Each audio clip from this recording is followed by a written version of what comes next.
You're listening to The Inside Scoop, a podcast about self-improvement and knowledge seeking. Our aim is to explore a diverse range of topics and perform self-checks on whether we're being the best versions of ourselves every week.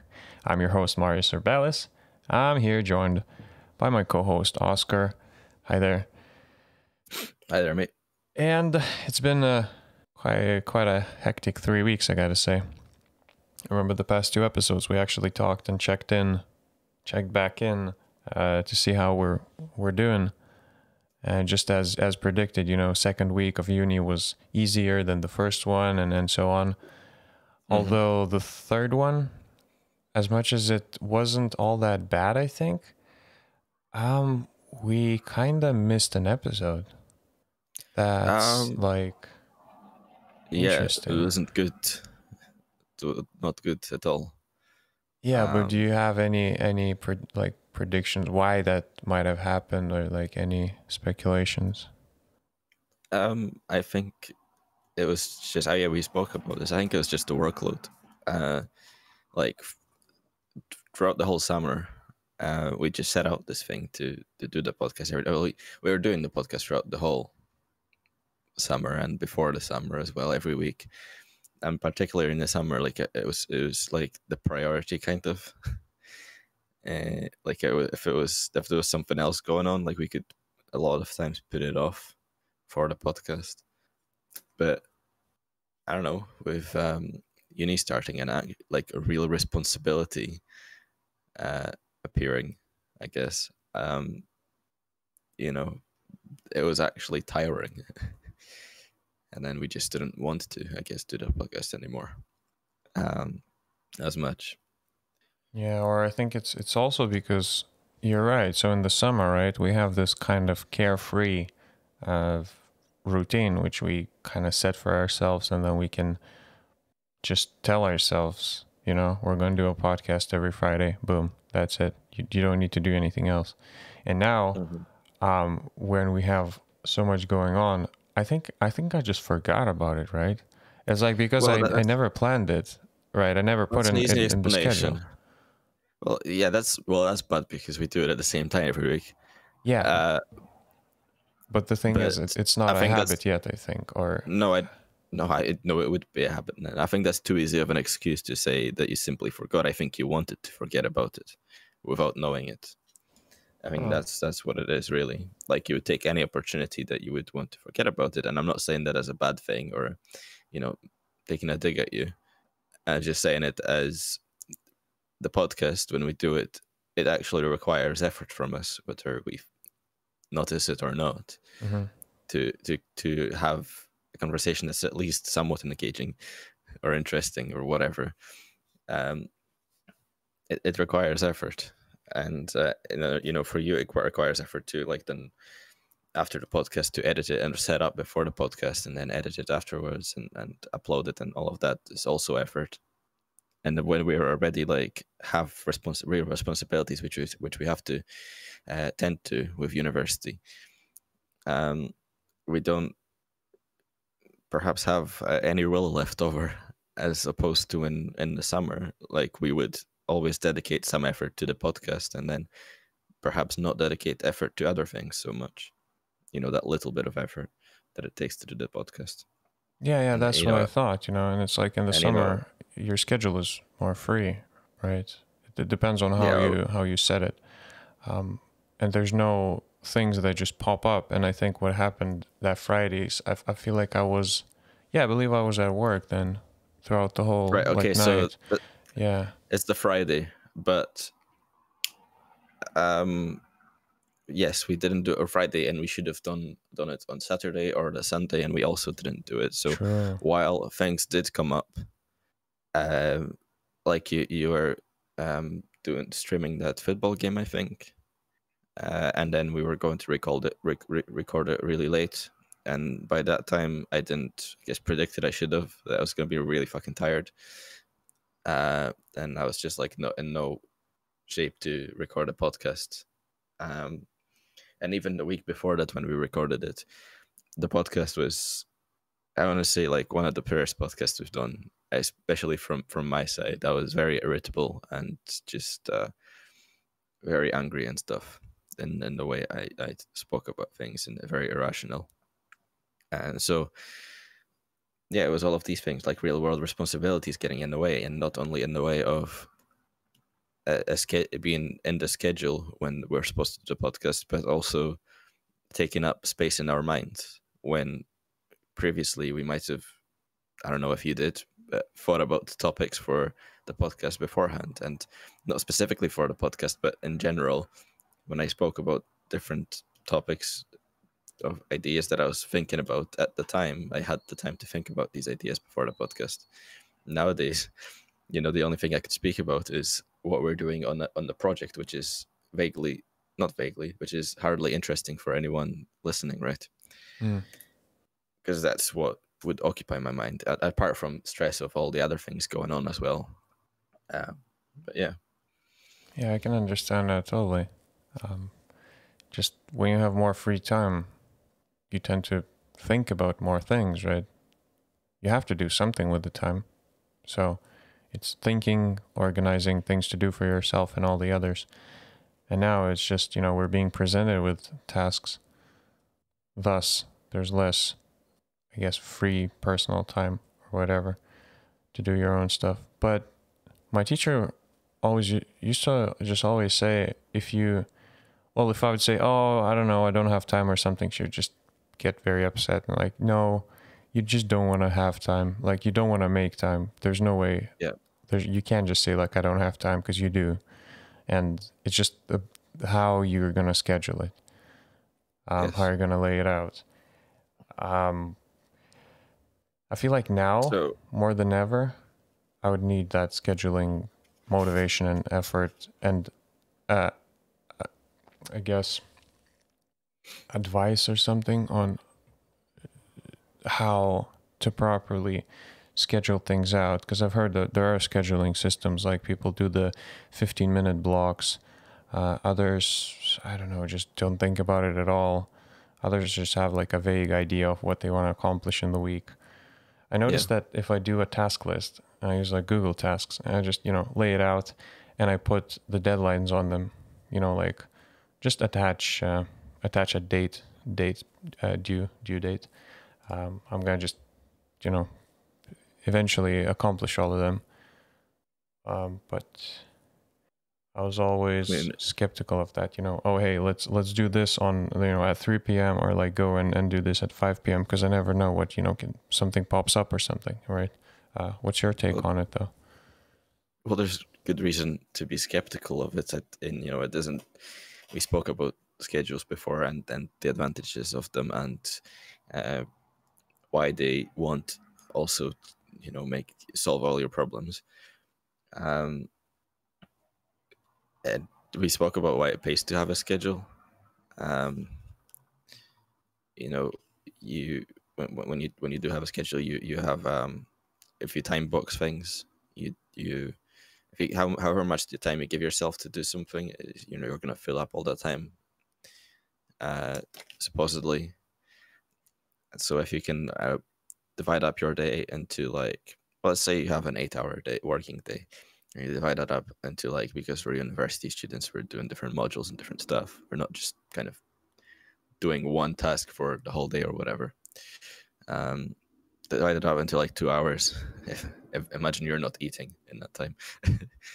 And then for 2 hours do one task, the next 2 hours do a different task, like study for one module, then study for a different module. And the truth of the matter, what you have to understand is when you divide up your time between all of these different commitments, is that you're not going to be able to give as much, get as much out of them as you would if you're focusing on fewer things. It's a kind of a trade-off. Like, you can do many more things, but the trade-off is that you're not going to be as good or progress as fast in any one of them, and it's not even linear. So it's not like if you divide your day up into 4 things, right? You're not going to get a quarter as much done as if you were to do one thing. Sorry, you're not going to get a quarter as much done in each one of these things as opposed to if you were to do one thing for the day. where you would spend the whole 8 hours on this one thing. It's even worse than that because,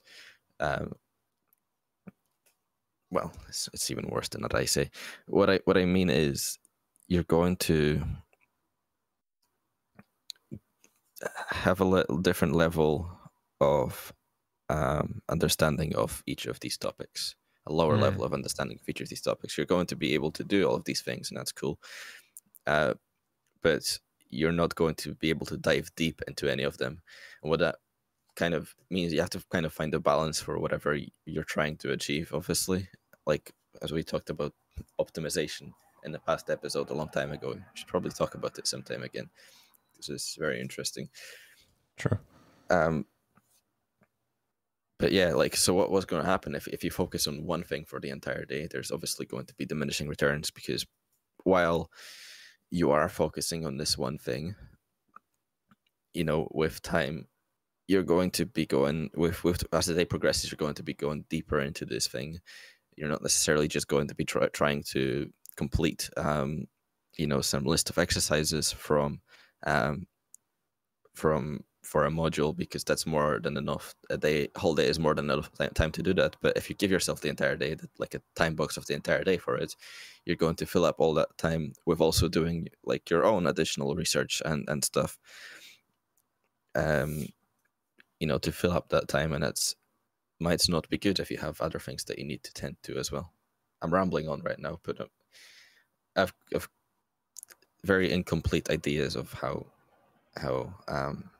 time scheduling works here. I get your point. Yeah, I get your point. I was gonna bring it up that, you know, I don't know if my mind could do that, just focus on one thing, but then you yourself said that there's diminishing returns, and I guess maybe everyone's mind works differently, but there still is. I wouldn't say that. I wouldn't say that. I mean, what level? I don't know, I'm not a neuroscientist. We work on the on the neuroscientific level, pretty similar on the hardware of the brain. How our minds are shaped, we like to think that we're very unique individuals, but actually the way we think is all across all people very similar. It's just an illusion of how we think. We think a lot different from other people, or we think a lot different from most people, or that other, you know, all people think differently from each other. It's just an illusion. You know, we're data processing machines, and we process data in a similar way. We just have different contexts around this. Interesting observation, to be honest. Yeah, I'm not a neuroscientist, I couldn't say, but the brain. So is the brain like a CPU? It just processes things. No, but come on, like, people are wired differently. Yeah. They say, you know, like that there is something. Yes. Like, okay. Not on the hardware level, sure, as well, but what's more important is the software level. So yes, you're shaped by all your experiences of the past, and that's going to kind of decide how you process the things. But there is a lot of commonality between how we process situations and so on, that we, you know, if you spend a little bit of time on Facebook, I'm sure you do, you will notice that you know, those memes where you're like, oh, you know, somebody says points out this thing that they do, and then you're like, oh, I thought I was like the only person who did this or something. I'm not sure if you're familiar with what I'm talking about. These like little quirky things that you think, people must be the only the relatable kind of weirdness, right? Like, can you relate when then they're like, oh yeah, I know, yeah, sorry. And then occasionally you're like, oh, I thought I was literally the only person who did this or thought this way, and then you realize, no, fucking everybody. Well, not everybody. There's probably like a circle of people in this meme page group, maybe, or yeah, some demographic of people that think this way or whatever. But across the board, we all think in very similar ways, or interpret situations, and you know, it's a very general statement. Like, we all have our own ideas, but there's a lot of situations where we act very predictably as humans. Right. That's true, though. Now that I think about it, right, it's it's kind of true. Like there is some sort of a general frame that you can put a person in. Like the average Joe of a today's society, you know, we could pretty much tell what the person does, right? And then most people would fit that description. Hmm. Like, I guess on the level that we could study other animals behaviorally, um, we kind of see and are able to recreate the same behavior across them. And like, you know, you want a big sample size because there's going to be slight differences between the behavior, but in a controlled environment, you know, often you'll find that given the same context, given the same, you know, motives, whatever, they behave in a similar way. And because we have worlds of our own in our head, we kind of, I guess, become disconnected from, you know, we might have a lot of different thoughts and ideas of how we think that we came to a decision in a certain way.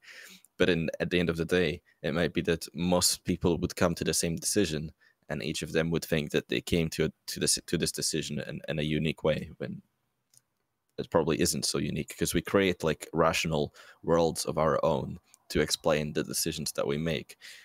While our decisions are not necessarily rational, rather they are emotional, and all of our emotions are very, you know, a lot of how we react emotionally, like at a primate brain level, is very similar across all of us, I believe.